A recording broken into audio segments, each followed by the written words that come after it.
परीक्षा तो पास कर ली है, एग्ज़ाम क्लियर कर लिया है, तो क्या रिश्तेदारों के, यार दोस्तों के इस तरीके के फ़ोन आना शुरू हो गए कि भैया गाड़ी छुड़वा दो? तो बैंक पीओ में आंध्रा बैंक में मैं बिलासपुर गया था, चल रहा। उसके बाद मेरा मौसम विभाग में हो गया था। उसके बाद सीजीएल के थ्रू मेरा assistant section officer ministry of home affairs में अभी भी हूँ मैं, और तो वो हो गया था। 21 में मैंने वो जॉब छोड़ दी थी और यूपीपीसीएस में मेरा सिलेक्शन हुआ था। मैं नोएडा अथॉरिटी में फाइनेंस एंड अकाउंट्स ऑफिसर की पोस्ट पर गया था और अभी ये एग्ज़ाम क्लियर। मतलब कोई ऐसा नहीं कहता क्या करके मानोगे? आजकल के समय में तो मुझे नहीं लगता बिल्कुल कोचिंग करना कोई ऐसा कंपलसरी नहीं है। लोग भी यूट्यूब पर काफ़ी सारी वीडियोज़ देखते हैं, वो देखते हैं मॉक इंटरव्यूज़। उन इंटरव्यूज़ में और जो रियल इंटरव्यूज़ उस तरीके के होते हैं, तो किस तरीके का जो अंतर रहता है? कि ज़मीन आसमान का अंतर रहता है। वो मेरे साथ वो कह रहे चलो सत्यम गेम खेलते हैं, तो मैं इंटरव्यू में बैठा था, मैंने कि ओके तो बोल रहे सत्यम गेम खेलेंगे हम, बहुत सवाल हो गए इस तरह से। तो आप बताइए ये क्या आप पढ़ के जा सकते हैं पहले से? तो ये कोई किताब में नहीं लिखा। क्या रिलेशनशिप में रहने के बाद आप जो है रिलेशनशिप के साथ में यूपीएससी क्लियर कर सकते हैं? सबसे डिमोटिवेशन के लिए सबसे ज़्यादा ज़रूरी है आपके जो सपोर्ट में है ना लोग, उनसे बात कीजिए। इससे ज़्यादा और कुछ नहीं कर सकते। आप इंस्टा खोल के रील मत देखिए, ठीक है, वो और डिमोटिवेट कर देगा आपको। आप सभी ने वो फेमस डायलॉग तो ज़रूर सुना होगा कि जब तक तोड़ेंगे नहीं तब तक छोड़ेंगे नहीं, यानी कि ऐसा जुनून कि जब तक लक्ष्य को ना पालें पीछे नहीं हटेंगे। भारत की सबसे कठिन परीक्षा यूपीएससी, जिसका सपना लाखों एस्पिरेंट्स देखते हैं, लेकिन वो सपना साकार कुछ ही एस्पिरेंट्स कर पाते हैं, और उनमें से एक सत्यम चतुर्वेदी आज हमारे साथ मौजूद है।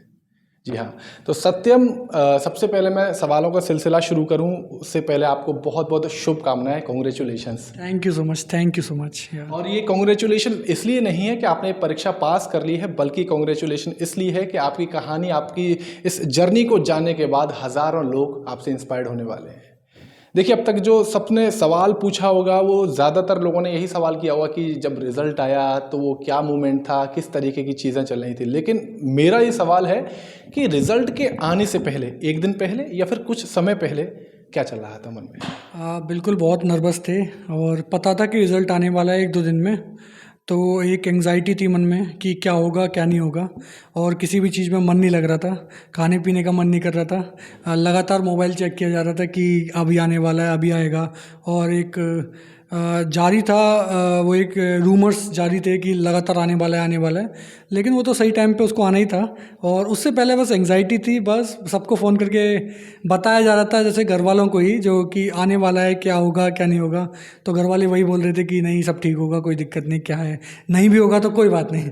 तो ये एक संतुष्टि है जो रहती है मन में, तो ये ज़रूरी है। जी, तो यूपीएससी आप क्लियर कर चुके हैं, तो ये बताइएगा कि यूपीएससी में आपकी कितनी रैंक आई है और उसके हिसाब से आपको कौन सा जो पद है वो मिलने वाला है? मेरी 205 रैंक है तो जनरल में, तो इस हिसाब से प्रोबेबिलिटी है कि मुझे आईपीएस मिलेगा। जी। तो यस। तो अभी परीक्षा तो पास कर ली है, एग्ज़ाम क्लियर कर लिया है, तो क्या रिश्तेदारों के, यार दोस्तों के इस तरीके के फ़ोन आना शुरू हो गए कि भैया गाड़ी छुड़वा दो या कोई जुगाड़ करवा दो? नहीं नहीं, हाँ दोस्त तो खैर मजाक में बोलते ही हैं कि अब तो भाई ये करवा देना वो करवा देना, लेकिन चलो खैर ये तो मजाक की बात है। वो लोग अंदर से खुश हैं तब वो बोल रहे हैं इतना, तो मुझे अच्छा लगता है। और रिश्ते वगैरह तो पहले आते थे, तो अब चलो देखा जाएगा वो सब बातें। बदलाव क्या लग रहा है, बेसिक बदलाव अभी कुछ दिन पहले का और अब अचानक से क्या बदलाव लग रहा है? हाँ एक्चुअली मैं सच बताऊँ तो मुझे तो कोई अंतर नहीं लग रहा अपने अंदर। मैं तो वैसा का वैसा ही हूँ। लेकिन मैं देख रहा हूँ कि मेरे आसपास के लोगों में ज़रूर बदलाव आया है। वो थोड़े से ज़्यादा एक्साइटेड हैं, ज़्यादा खुश हैं। तो उसको देख के मुझे खुशी हो रही है कि चलो मेरी वजह से मैंने अपने परिवार वालों को, कुछ दोस्तों को कुछ ऐसे खुशी के पल दे दिए जो वो हमेशा याद रखेंगे। तो पहले और इसमें अभी मेरे अंदर तो ज़्यादा बदलाव नहीं आया, क्योंकि मुझे अभी यकीन करने में थोड़ा समय लगेगा। बस। कितना समय हो चुका है यूपीएससी की तैयारी शुरू की हुई, कितना समय पहले की आपने? तैयारी को अगर असली में प्रिपरेशन को देखा जाए तो मुझे लग रहा है 3-4 साल हुए होंगे।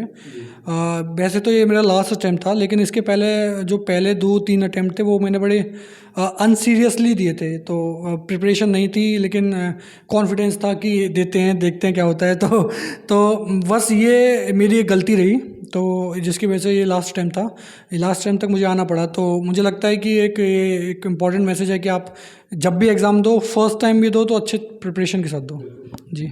यहाँ जो दर्शक देख रहे हैं मैं उनको एक बात ज़रूर बताना चाहूँगा कि ये मेरा पहला ऐसा इंटरव्यू है जो 2 कारणों की वजह से बहुत दिलचस्प होने वाला है। पहला कारण तो ये है कि मैं किसी ऐसे व्यक्ति का इंटरव्यू कर रहा हूँ जो आगे चल के हज़ारों लाखों लोगों को इंस्पायर करने वाला है। दूसरा, वो व्यक्ति जिसकी जर्नी से पहले मैं उसको जानता हूँ जी। तो सत्यम, इससे पहले आपकी जॉब रही हैं और एक नहीं कई जॉब रही हैं, तो उनके बारे में बताइएगा।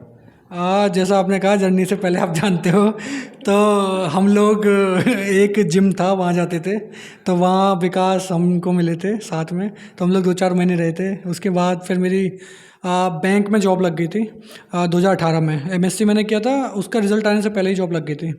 तो बैंक पीओ में आंध्रा बैंक में मैं बिलासपुर गया था, तो वहाँ 1 साल रहा। उसके बाद मेरा मौसम विभाग में हो गया था नई दिल्ली में ही हेडक्वार्टर में, वहाँ मैं 1 साल रहा। उसके बाद सीजीएल के थ्रू मेरा assistant section officer ministry of home affairs में अभी भी हूँ मैं, और तो वो हो गया था। 21 में मैंने वो जॉब छोड़ दी थी और यूपी पीसीएस में मेरा सिलेक्शन हुआ था। मैं नोएडा अथॉरिटी में फाइनेंस एंड अकाउंट्स ऑफिसर की पोस्ट पर गया था। 5-6 महीने रहने के बाद मैं वापस अभी दोबारा मैं मिनिस्ट्री ऑफ होम अफेयर्स में ही हूँ, और अभी ये एग्ज़ाम क्लियर। मतलब कोई ऐसा नहीं कहता क्या करके मानोगे, मतलब इस तरीके के सवाल आते हैं। हाँ, बोलते हैं, दोस्त बोलते हैं, लेकिन वही है कि ये लाइफ की स्टेजेस होती हैं। तो लोगों को लगता है कि मैं लगातार एग्ज़ाम एक के बाद एक दे रहा हूँ, लेकिन असलियत में एग्ज़ाम का कोई टाइम नहीं होता। एक एग्ज़ाम कोई लेट हो जाता है, एक एग्ज़ाम जल्दी रिज़ल्ट आ जाता है, तो वो, लेकिन मेरे साथ ऐसा हुआ कि उसके रिज़ल्ट लगातार आते रहे साल दर साल। तो ऐसा लगा कि मैं तो एक के बाद एक के बाद एक कर रहा हूँ, लेकिन मैं यूपीएससी की प्रिपरेशन कर रहा था। बाकी कुछ और एग्ज़ाम थे जो जिसमें मेरा हुआ, लेकिन मैंने ज्वाइन नहीं किया। लेकिन यूपीएससी ही क्यों करना था, मतलब क्या इसके पीछे क्या कारण है? जो मेन डिसीजन मेकिंग पावर है जो भारत में कही जा सकती है ग्राउंड लेवल पे, वो एक जिला अधिकारी के पास ही होती है। तो जिला अधिकारी का मेरा मतलब है जिले का एक डीएम नहीं, जिले का कोई भी अधिकारी जो एक जिले के स्तर पे आता है, चाहे वो पीसीएस से आता हो या फिर वो यूपीएससी से आता हो, तो वही वो जिले की व्यवस्थाएं ठीक कर सकता है। तो मैं सेक्रेटरीट में मैंने काम किया, तो मैंने ये महसूस किया कि पॉलिसीज़ तो हम बना सकते हैं, लेकिन इम्प्लीमेंटेशन बहुत इंपॉर्टेंट है, क्योंकि गवर्नमेंट की बहुत सारी ऐसी पॉलिसीज़ हैं जो बहुत अच्छी हैं, बहुत अच्छी स्कीम्स हैं, लेकिन वो अच्छे से इम्प्लीमेंट नहीं हो पा रही। तो इम्प्लीमेंटेशन बहुत इंपॉर्टेंट है, उसके लिए ज़मीन पर काम करना पड़ेगा। तो इसलिए मैंने सोचा कि यही जॉब अच्छी है। अगर पढ़ाई की बात करें, अगर टाइम टेबल की बात करें, तो कितने घंटे जो पढ़ाई करते थे, क्योंकि दोनों में अंतर आया। पहले आप एक दौरान जॉब कर रहे थे और जॉब से पहले तैयारी कर रहे थे, और जॉब के दौरान तो कितना टाइम टेबल किस तरीके से आप मैनेज कर रहे थे? जॉब से पहले तो मैं कॉलेज में पढ़ रहा था। उसके पहले मैंने सोचा था कि पहले एक छोटी मोटी जॉब ले लेते हैं, फिर अच्छे से तैयारी करेंगे। तो मैंने शायद 6-8 महीने यूट्यूब से ही ये IBPS और SSC का थोड़ा बहुत तैयारी की थी, तो मेरा हो भी गया। उसके बाद फिर मैंने पढ़ाई शुरू किया, और मैंने मोस्टली सारी की सारी पढ़ाई जॉब के साथ ही की है। तो ऐसा कोई फिक्स टाइम टेबल तो नहीं था कि मैं कहूँ आपको 12 घंटे रोज़ पढ़ना है। कभी कभी मैं पढ़ता ही नहीं था, और कभी कभी मुझे 6-8 घंटे पूरा पढ़ना पड़ता था। तो मैं घूमने भी जाता था, गैप भी लेता था। ये डिपेंड करता है आप ऑफिस पे कितना काम कर रहे हैं। ऑफिस में भी क्योंकि काफ़ी वर्कलोड होता है, तो मैं जो भी काम मुझे ऐसे लगते थे कि जो मुझे याद करने वाले काम है, वो मैं घर आके करता था, और जो जहाँ थोड़ा सा डिस्ट्रैक्शन हो सकता है, चला सकता हूँ काम, वो मैं ऑफिस में करता था। देखिए, अभी हम इंटरव्यू कर रहे हैं, और जब मैं करने आ रहा था उससे पहले काफ़ी सारे ऐसे लोगों के सवाल मुझसे थे कि अगर आप करने जा रहे हैं तो कुछ सवाल हमारे ले जाइएगा।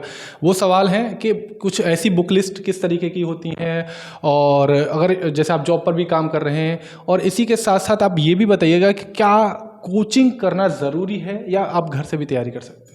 नहीं, आजकल के समय में तो मुझे नहीं लगता बिल्कुल कोचिंग करना कोई ऐसा कंपलसरी नहीं है। कोचिंग ऑब्वियसली आपको एक प्रोवाइड करती है डायरेक्शन, कि आपको किस डायरेक्शन में जाना है। लेकिन अगर आप स्मार्ट इनफ हैं, तो आप टॉपर्स की स्ट्रेटजी देखकर और प्रीवियस ईयर्स क्वेश्चन देखकर पता लगा सकते हैं कि आपको क्या पढ़ना है। और अगर आपको कोचिंग करनी भी है, तो मुझे नहीं लगता दिल्ली जाने की भी ज़रूरत है। आजकल तो ऑनलाइन पूरी अच्छी कोचिंग होती है आपकी फाउंडेशन, तो आप वो कर सकते हैं अगर आपको कोचिंग करनी ही है। साथ ही साथ बुक लिस्ट की तो बात करूँ तो सबसे बेसिक वही है, NCERTs पढ़नी होती है।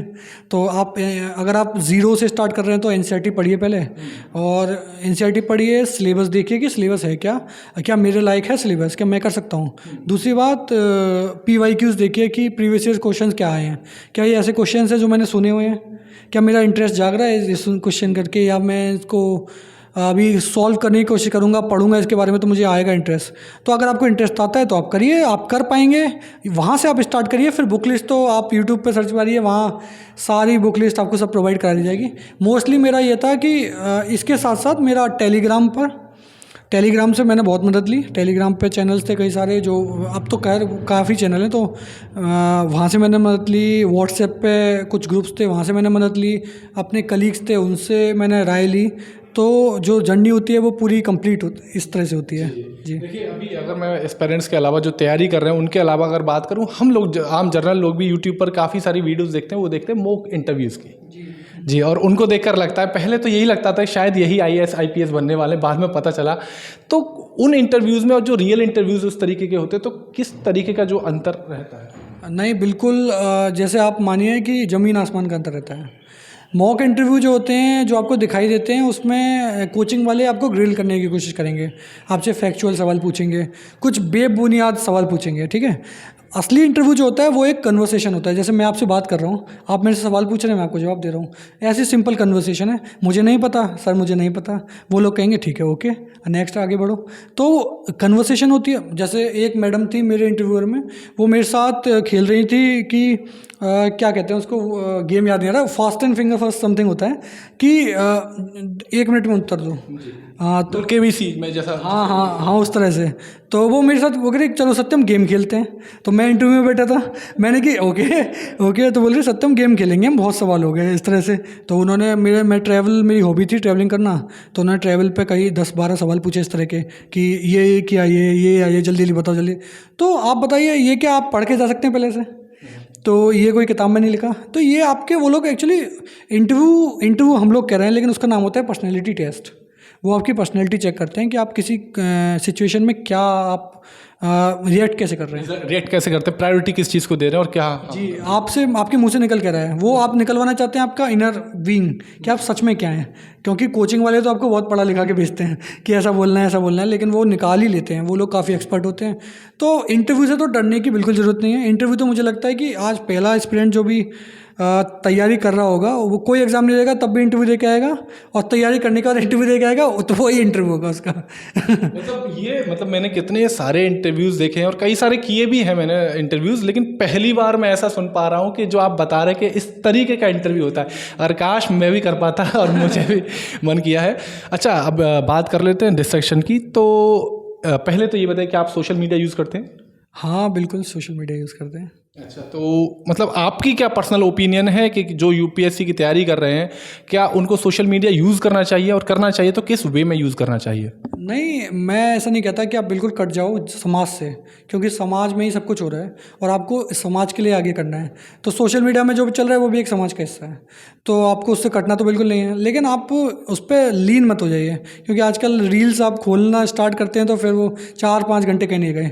तो मैं बस ये कहना चाहता हूँ कि जैसे मैं सोशल मीडिया यूज़ करता था, तो मैं ऐसे चैनल फॉलो कर रखे थे, ऐसे पेजेस फॉलो कर रखे थे जहाँ थोड़ी इन्फॉर्मेशन मिलते रहे। रील्स भी देख रहा हूँ तो इन्फॉर्मेशन मिल रही है।